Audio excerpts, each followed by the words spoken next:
This is Mr. Cox with another science and animal video. This one is basic science using absorption of water to spread colors. I'm trying to keep everything on my tray here so I don't have a mess. This is not a really bad messy one as long as you're careful. Notice you need to line up at least 3 cups with water in them. These can be glass cups or glasses, or they can be throwaway cups, which I'm doing here so I don't have to worry about the water food coloring staining that once you put it in the water. I like to keep these fairly full. You don't want them completely full so they overflow easily, but if you've got to have them pretty full, it's a good thing. You can actually line these up this way, or you can put them all in a circle so you can add an extra color. So I have an extra glass over there in case I decide to do that. What you're going to do is you want, when I did this in my last group that I just did this, we actually used green in it, and we did some blue-green, obtained, I should say instead of got, obtained some blue-green colors. But if you're wanting to go with like your primary colors and your secondary colors to get more of a normal rainbow effect, you want to use red, blue, and yellow. So I put red. You don't need a lot of it. I would say 4 or 5 drops to get a good color going on there. Now look, notice the way you do this. Every other cup has no water in it. Water, red coloring, no water, yellow,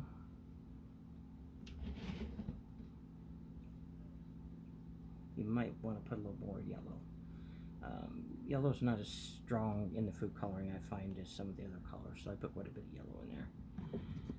And then the next one, the last color, I'm turning it around here to make sure I get in the camera. You're going to put blue in.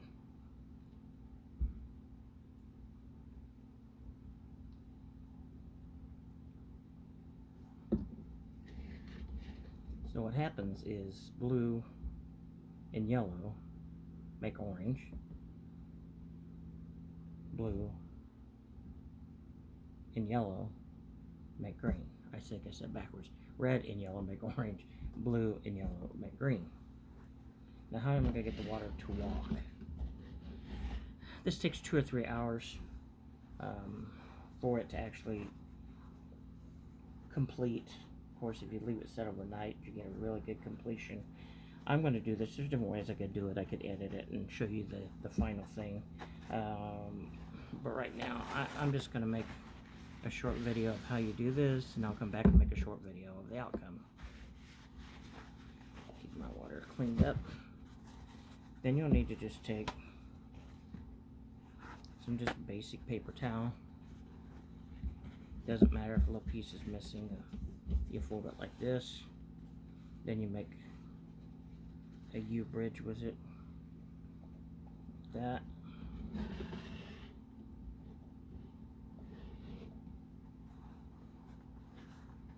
A piece of paper towel. And just be these small sections. You want them to be long enough that you can make a U bridge. Notice you have to have 2 for each cup. So this way I have one between red and yellow, or sorry, one between red and no water, and one between yellow and no water. So you can see the water start absorbing there in the yellow already.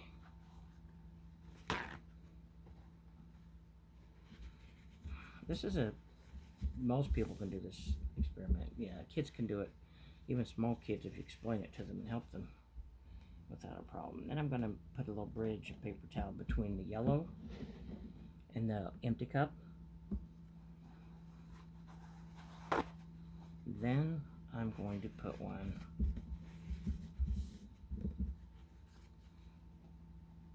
between the empty cup and blue.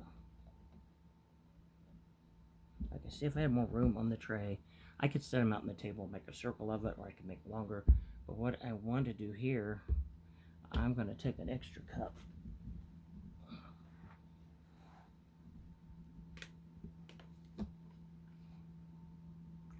You can use just tap water. I use tap water for most of it, but I happen to have a bottle of water sitting here, so instead of wasting time and running to the sink, I'll just do it this way. Now here I want to make purple or violet at the end to make the basic colors of the rainbow. It might not make every little color, but most of the colors that naturally occur. White light, when it's broken up by a prism, shows the colors of the rainbow. So I'm going to put, you can put it over here, put it beside of it here, put it here. Let's see how to make this in the camera really well. I'm going to curve these out like this, and I'm going to make an extra cup here. I got a cup of, have a cup of water, and then I need another empty cup. And I'm going to put red in this one again. This way you get red and blue mixing to make violet or purple. I know there might be subtle different meanings in those two words, but basically your purplish colors. So there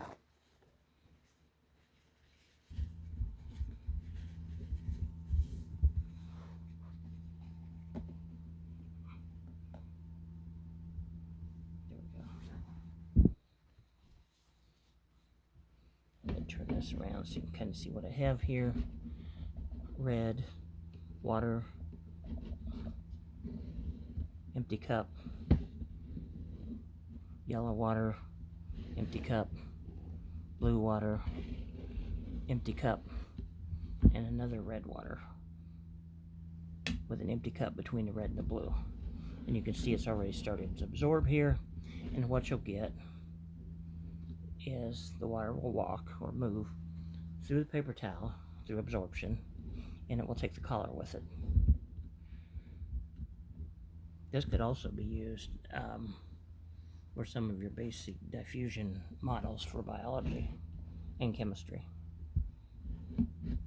Basic first classes, some of the first classes in biology deal with osmosis and diffusion, and this is diffusion of the water, and the water moving from one place where there's a greater concentration of it to a place where there is starting no concentration of it or less concentration of it, and it carries the food coloring along with it. So here a little later, either 2 or 3 hours or maybe tomorrow morning, I'll do another video of this and show you what it looks like when it's finished. This is Mr. Cox out.